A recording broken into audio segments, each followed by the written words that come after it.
तारीख पर तारीख, तारीख पर तारीख, तारीख पर तारीख मिलती रही है, लेकिन इंसाफ नहीं मिला। जैसे आप लोग उम्मीद करते हैं ठीक ही होंगे। आज हम पढ़ने जा रहे हैं मेष और वर्षा के बारे में। किस मेघ को मोती की माता कहा जाता है? 50 मेघ को क्या जाता है? मोती की माता कहा जाता है। ऐसे घने घुसरी बादलों को क्या कहते हैं जो वर्षा करते हैं? वर्षा स्तरीय मेघ कहते हैं। उष्टामा मापने का प्रयोग किसके मापने के लिए किया जाता है? मेघाच्छादन की मात्रा के लिए।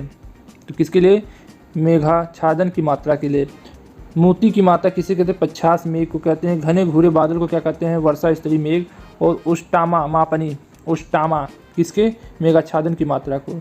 नेफोमीटर किसका मापन किया जाता है? बादलों की दिशा और गति मापने के लिए। नेफोमीटर, नेफो नफ़ा नुकसान, नेफोमीटर का उपयोग बादलों की दशा की गति मापने के लिए किया जाता है। कौन सा मेघ वायुमंडल के सर्वाधिक ऊंचाई पर निर्मित है? तो पच्छाद मेघ सबसे ऊपर है। पच्छाद रिश्तेदार दिखाई देने वाले मेघ को क्या कहते हैं? पच्छाद मेघ कहते हैं, जो सबसे ऊपर होते हैं। किस मेघ का शीर्ष गोभी के फूल के समान है? तो कपासी मेघ का गोभी के फूल के समान होता है।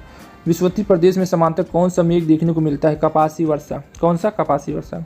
तरिश, झंसा और मूसलाधार वर्षा किस मेघ की अति महत्वपूर्ण विशेषता है? किसकी महत्वपूर्ण विशेषता है? तो कपासी वर्षा की। उसके बाद हमारा अगला कौन सा मेघ सूर्य और चंद्रमा के चारों ओर प्रभाव मंडल का निर्माण करता है? तो पश्चाभी स्तर का। रेगिस्तान में बादल बरसते नहीं क्यों? निम्न आर्द्रता के कारण। 100% आर्द्रता होती तभी बरसते हैं। किस स्थान पर विशेष की वर्षा निर्भर करती है? पर्वतों की दिशा पर। उसके बाद भूमध्यरेखीय प्रदेश में किस प्रकार की वर्षा होती है? सहवहनी वर्षा होती है। कौन सी वर्षा होती है? सहवहनी से वर्षा होती है। उसके बाद हमारा अगला क्वेश्चन है कि शीतोष्ण कटिबंधीय क्षेत्र में समांतर किस प्रकार की वर्षा होती है? जो चक्रवाती वर्षा होती है। कौन सी वर्षा होती है? चक्रवाती वर्षा होती है। उसके बाद किस पवन विमुख ढालों की अपेक्षा पवनामुख ढालों की वृत्ति अधिक होती है? यह किस वर्षा की विशेषता है?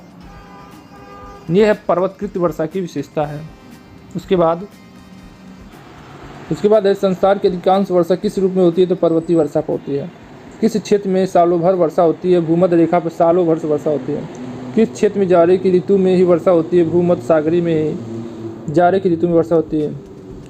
वृष्टि छाया प्रदेश किसे कहते हैं? पर्वतों के पवनाभिमुख ढाल को कहते हैं। समान वर्षा की मात्रा वाले स्थानों को मिलाने वाली रेखा को क्या कहते हैं? आइसोहाइट कहते हैं। किस प्रकार की वर्षा बिजली की चमक और बादलों की गरज के साथ होती है? सहवनी वर्षा होती है।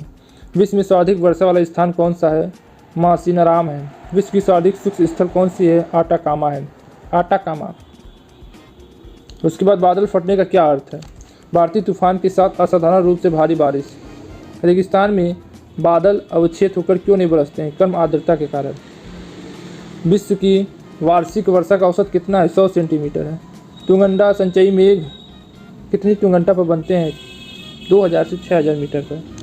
विश्वती प्रदेश की समांतर कौन सा मेघ देखने को मिलता है? कपासी वर्षा। उसके बाद तरिश, झंझा और मूसलाधार वर्षा किस मेघ की महत्वपूर्ण विशेषता है? कपासी वर्षा मेघ की। कौन सा मेघ सूर्य और चंद्रमा के चारों ओर प्रभाव मंडल का निर्माण करता है? पच्छाद स्तरीय।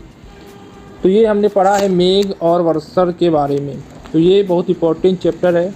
अब बच्चों इन लोगों को एकदम याद कर लो, और जितना हम जियोग्राफी पढ़ा रहे हैं इससे बाहर नहीं पूछा जाएगा। इतना अगर आपको याद हो जाता है तो आप PSC, PCSJ, UPSC, IAS, PCS सब निकाल लेंगे। ठीक है, जितना पढ़ाया जा रहा है उतना आपको याद कर लें, इससे कम नहीं। तो आज के लिए बस इतना ही। मिलते नई वीडियो में, और 10,000 का लाइक रखता हूँ। देखिए कब मिलता है। आज के लिए बस इतना ही। जय हिंद। या तारीख, अगर आप उन्हें इंसाफ नहीं दे सकते तो बंद कीजिए।